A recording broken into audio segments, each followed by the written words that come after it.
क्या चीज है? मेरे ख्याल से दुनिया में सबसे इंपॉर्टेंट अगर कोई चीज है तो वो है ड्रीम। और एक बहुत ही महान व्यक्तित्व डॉक्टर अब्दुल कलाम ने बात कही है कि सपना वो नहीं होता जो रात को बंद आंखों में आता है, सपना तो वो होता है जो रात को सोने ना दे। जी हाँ, सपना सबसे इंपॉर्टेंट चीज है। और मैं ये कह सकता हूं कि दुनिया में अगर कोई भी चीज अगर आज तक बनी है, कोई भी चीज अगर इन्वेंट हुई है, किसी भी चीज का आविष्कार हुआ है, तो वो हुआ है सबसे पहले सपने की वजह से। अगर एक इंजीनियर बिल्डिंग बनाता है तो बिल्डिंग बनने से पहले सबसे पहले वो कहाँ घटित होती है? सबसे पहले एक ड्रीम होता है उसके पास कि एक इतनी खूबसूरत बिल्डिंग बनके तैयार होगी। उसके बाद वो उसको पेपर पे उतारता है, पेपर के बाद वो बिल्डिंग इतनी खूबसूरत हम साक्षात रूप में देखते हैं। एडिसन ने बल्ब बनाया, राइट ब्रदर्स ने एरोप्लेन बनाया, तो एरोप्लेन ऐसे ही उसकी शुरुआत नहीं हुई। सबसे पहले किसी ने ये सपना देखा था कि यार एक ऐसा बल्ब बन सकता है और उस बल्ब के माध्यम से प्रकाश होगा, प्रकाश के बाद रोशनी होगी और रोशनी के साथ लोगों को कभी उजाले की दिक्कत नहीं होगी, अंधेरे में भी उन्हें उजाला मिल सकेगा। राइट ब्रदर्स ने सोचा कि भाई क्यों नहीं, आदमी अगर 5 फीट तक उछल सकता है, 10 फीट तक अगर जा सकता है आदमी, तो 35,000 फीट तक क्यों नहीं जा सकता। उन्होंने सबसे पहले सपना देखा और उसके बाद उन्होंने एक आविष्कार किया एरोप्लेन का, जिसके माध्यम से आज हम एक जगह से दूसरी जगह बड़ी आसानी से पहुंच जाते हैं। तो सबसे इंपॉर्टेंट सपना जो है, उस सपने को पूरा करने के लिए और सपने को पाने के लिए अगर किसी चीज की जरूरत होती है तो वो होती है जरूरत पैसे की। मैं ये कह सकता हूं कि ड्रीम होते हैं पूरे पैसे से। और अगर बहुत सारा पैसा बनाना है जिंदगी में तो उसके लिए क्या चाहिए होगा? दोबारा मैं उसी बात पे आता हूं कि दोबारा अगर बहुत सारा पैसा बनाना है तो हमें उस बहुत सारे पैसे को बनाने के लिए एक ड्रीम की जरूरत है। तो ड्रीम को पूरा करने के लिए पैसा, और अगर बहुत सारा पैसा चाहिए तो फिर दोबारा ड्रीम। यानी कि बात बहुत इंटरकनेक्टेड हो गई, ड्रीम, पैसा और बहुत सारा पैसे के लिए ड्रीम। मैं आपसे एक बात कहूंगा, एक फिलॉसफी के बारे में बात कहूंगा, और वो जो बात है वो ये है कि पैसा कैसे बनाया जा सकता है। यानी कि अगर आज तक दुनिया में किसी ने सबसे ज्यादा पैसा बनाया तो उसने किस फिलॉसफी पे काम किया, और अगर हम बनाना चाहते हैं तो हमें किस फिलॉसफी पे काम करना पड़ेगा। तो मैं आपसे जो बात कर रहा हूं वो सैद्धांतिक बात कर रहा हूं, प्रिंसिपल्स पे बात कर रहा हूं। उस प्रिंसिपल्स को हम समझेंगे कि आज तक जिसने सबसे ज्यादा पैसा बनाया उसने क्यों बनाया। एक सब्जी वाला है जो पिछले 20 साल से आपके मोहल्ले में आ रहा होगा, आपकी गली में आ रहा होगा, और वो पिछले 20 साल से चिल्लाता है टमाटर ले लो, सब्जी ले लो, आलू ले लो। इस देश में एक और सब्जी वाला है जिसका नाम आप सब लोग जानते हैं, और मुझे नहीं लगता कि आप उसे कुछ कम रिस्पेक्ट करते होंगे, पर बेशक बहुत गुना ज्यादा आप वो जो आपकी गली में सब्जी वाला आ रहा है मोहल्ले में, उससे कई हजार गुना आप उसे आदर करते होंगे, रिस्पेक्ट करते होंगे, जिसका नाम है अंबानी। जी हाँ, रिलायंस फ्रेश का नाम आपने सुना होगा। आप मुझे बताएं कि क्या फर्क है दोनों लोगों में। एक मोहल्ले में सब्जी बेच रहा है पिछले 20 साल से, वो भी वही टमाटर और आलू बेच रहा है, और अंबानी रिलायंस फ्रेश के माध्यम से वही सब्जी वही फल बेच रहा है। प्रोडक्ट में कोई फर्क है? मेरे ख्याल से प्रोडक्ट में कोई फर्क नहीं है। दोनों वही प्रोडक्ट है, वही सब्जी हैं, पर एक व्यक्ति उन्हीं सब्जी को बेच के करोड़पति है, और एक ठेले वाला जो पिछले 20 साल से आ रहा है वो उसी सब्जी को बेच के करोड़पति नहीं हुआ। एक कॉफी बनाने वाला आपके शहर में, आपके गांव में होगा जो बहुत बढ़िया कॉफी बनाता है। मैं एक और कॉफी वाले को जानता हूं जो कि बहुत फेमस है, और वो इंडिया में बड़े लेवल पे कॉफी के मेकर्स हैं, उनके कॉफी के बागान है, जिनका नाम cafe coffee day. Cafe coffee day की कॉफी बहुत लोगों को पसंद होगी, पर आप लोग उसके पास भी जाते जरूर होंगे जो आपके शहर में बहुत बढ़िया फेमस कॉफी बनाने वाला है। पर करोड़पति कौन है? वो कॉफी बनाने वाला आज तक मेरे ख्याल से करोड़पति नहीं हुआ, पर कैफे कॉफी डे वाले करोड़ों अरबोपति है। क्या फर्क है दोनों में? एक रेस्टोरेंट है बड़ा फेमस जो बर्गर बनाता है, और आपके शहर में भी एक ऐसे दुकानदार होंगे जो बर्गर बनाते होंगे, जो ऐसी दुकान होगी जिनका बर्गर खाना सबको बहुत पसंद होगा। वो एक ही दुकान होगी, पर मैकडॉनल्ड जो बर्गर बनाता है वो ऐसा बर्गर है कि वो सबको पसंद आता है, और मैकडॉनल्ड इतना बड़ा फ्रेंचाइजी है कि अब 6 घंटे में एक मैकडॉनल्ड कहीं ना कहीं पूरे दुनिया में खुल जाता है। क्या फर्क है दोनों में? मुझे नहीं लगता कि कोई बहुत ज्यादा फर्क है, सिर्फ एक फर्क मुझे लगता है, और वो फर्क है डुप्लीकेशन का। एक व्यक्ति हुए हैं जे पॉल गेटी, जो अमेरिका का सबसे पहला अमीर व्यक्ति हुआ। उसने क्या सिद्धांत बताया? उसने जो सिद्धांत बताया वो सिद्धांत ये है, एक व्यक्ति 100% काम करे, या फिर 100 लोग 1% काम करें, कौन सा अच्छा है?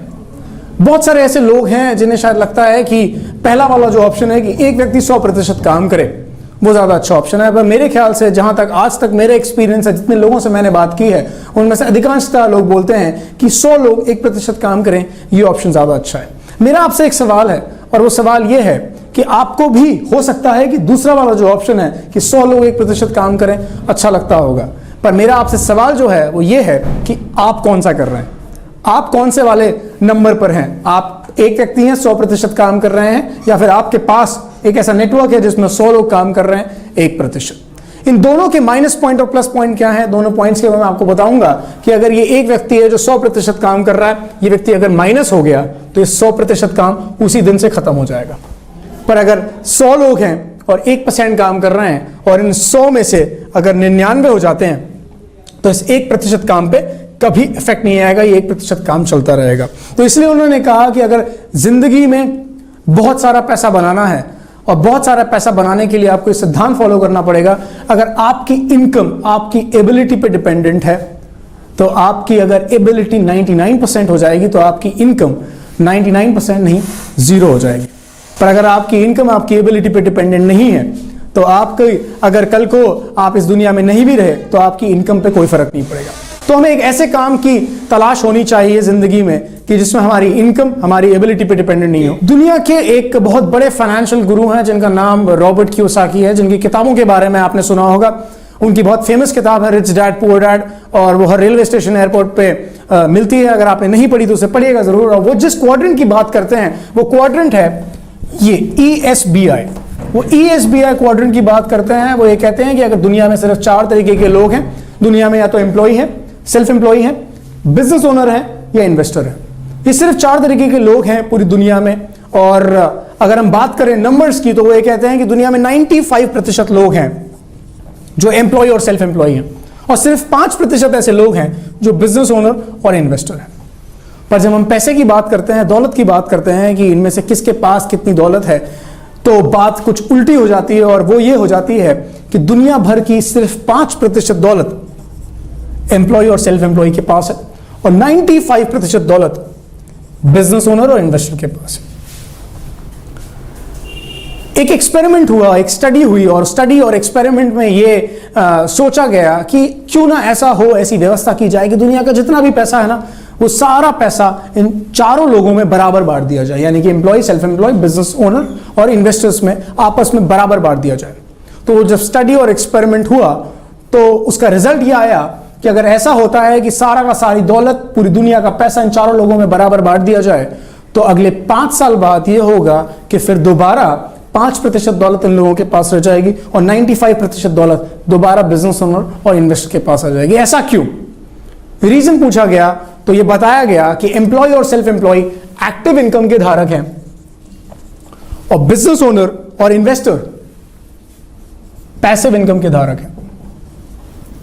इसका मतलब यह है कि एम्प्लॉय और सेल्फ एम्प्लॉय पैसे के लिए काम करते हैं और बिजनेस ओनर और इन्वेस्टर के लिए पैसा काम करता है। फर्क है दोस्तों, आप पैसे के लिए काम करें या पैसा आपके लिए काम करें। तो इसका मतलब यह है कि अगर हमें बहुत ज्यादा दौलत बनानी है तो हमें एक्टिव वाले क्वाड्रेंट से पैसिव इनकम वाले क्वाड्रेंट में आना पड़ेगा। मैं अगर इन्वेस्टर की बात करूं तो इन्वेस्टर वो व्यक्ति होता है जिसके पास ऑलरेडी बहुत सारा पैसा होता है, जिसने कमा चुका होता है वो पैसा, और वो इन्वेस्ट करता है। पर अगर हमें इन्वेस्ट करना है उसके पहले पैसा बनाना पड़ेगा। तो सबसे इंपॉर्टेंट अगर कोई क्वाड्रेंट हुआ तो वो क्वाड्रेंट हुआ बिजनेस ओनर वाला। मैंने आपसे बात की रॉबर्ट कियोसाकी के 4 क्वाड्रेंट के बारे में, जिनमें उन्होंने बताया कि employ, self employ, business owner और इन्वेस्टर के बारे में। और उसमें उन्होंने कहा कि एक्टिव इनकम के जो धारक होते हैं वो पैसे के लिए काम करते हैं, पर अगर आपको बहुत सारा पैसा बनाना है तो पैसिव इनकम के जो धारक होते हैं, जो होते हैं बिजनेस ओनर और इन्वेस्टर्स, उसमें उनके लिए पैसा काम करता है, वो पैसे के लिए काम नहीं करते। तो दोनों में फर्क यही है, हमें उस एक्टिव इनकम के क्वाड्रेंट से पैसिव इनकम के क्वाड्रेंट में आना पड़ेगा। और पैसिव इनकम के क्वाड्रेंट में सबसे अच्छा अगर ऑप्शन हमारे पास है तो वो है बिजनेसमैन बनने का। हमें एक बिजनेसमैन बनना पड़ेगा, यानी कि हमें ऐसी एक व्यवस्था बनानी होगी जिसमें पैसा हमारे लिए काम करे, ना कि हम पैसे के लिए काम करें। क्योंकि होता यह है कि अगर हम पैसे के लिए काम कर रहे हैं तो हमारे पास घंटे 24 हैं, हम एक अकेले व्यक्ति हैं और हमारे पास एक लिमिटेशन है। या तो क्योंकि टाइम के हिसाब से पैसा होता है, जितना हमारे पास टाइम है उसके हिसाब से हम पैसे को डुप्लीकेट कर सकते हैं।